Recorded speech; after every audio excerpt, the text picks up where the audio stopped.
I'm Gary Franchi, Chief White House Correspondent for the Next News Network, and here's everything that came out of the White House in the last 24 hours, brought to you with our streaming partner, Trump Daily Post.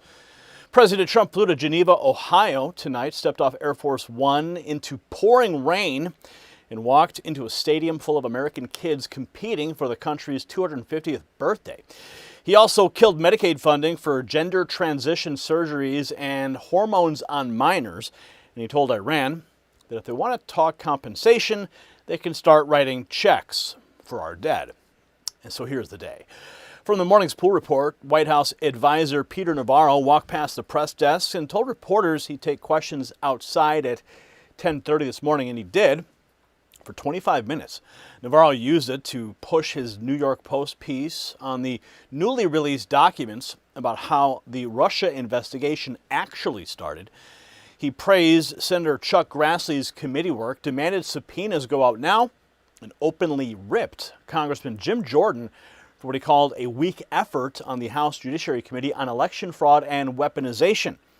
He took the he took questions on the economy and India trade, and he passed on the rest. Now, the White House did call a lunch lid today until about 1:10. Sebastian Gorka was booked for a 12:30 gaggle at the Sticks, and he did his TV hit, but kept on walking, no questions. By early afternoon, the traveling pool cleared security at Joint Base Andrews for the flight to Geneva, Ohio, and the Patriot Games, the national youth competition run by Freedom 250.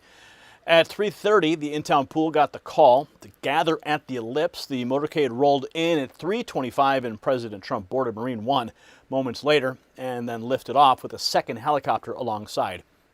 At Andrews, he stepped off, gave a fist bump to the crowd, and boarded Air Force One. At 3:46, with Susie Wiles, Caroline Levitt, Margot Martin, and Natalie Harp. Wheels up, 3:56. Wheels down in Cleveland, 4:45. This was the press pool's first ride on the Qatari Bridge aircraft, and the pool spent the flight describing seats that recline flat, refrigerated compartments, and an aisle roughly double the old one, with every screen tuned to Fox News. And then the moment at 4:59 on the nose, driving rain, heavy wind, and standing out in it with no jacket, in a black t-shirt and a backward hat, ESPN's Pat McAfee waiting to greet the president. A couple hundred supporters stood in that weather and cheered, and the press pool huddled under the wing. Marine One sat down next to SPIRE Academy at about 5:29, and President Trump was off 5:31 into the Beast. That's right.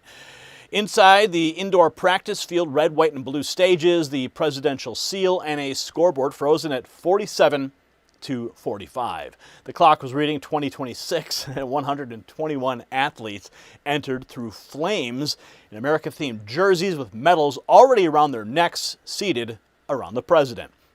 In a White House release time to the visit, America First means Ohio First.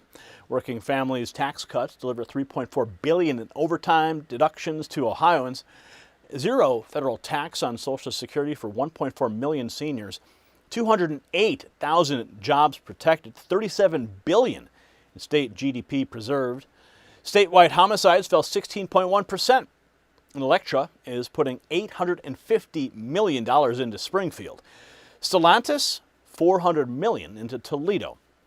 And nationally, the Major Cities Chiefs Association mid-year report has homicides down 17.2%, nearly 4,200 fewer violent crimes in just 6 months. Washington, D.C., their own numbers, 43.9%. Memphis, 43.7%. New Orleans, nearly 25%.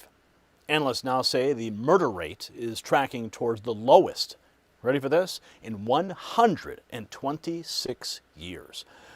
One day, Ohio numbers, the country's crime numbers, and a president standing in the rain with 120 American kids.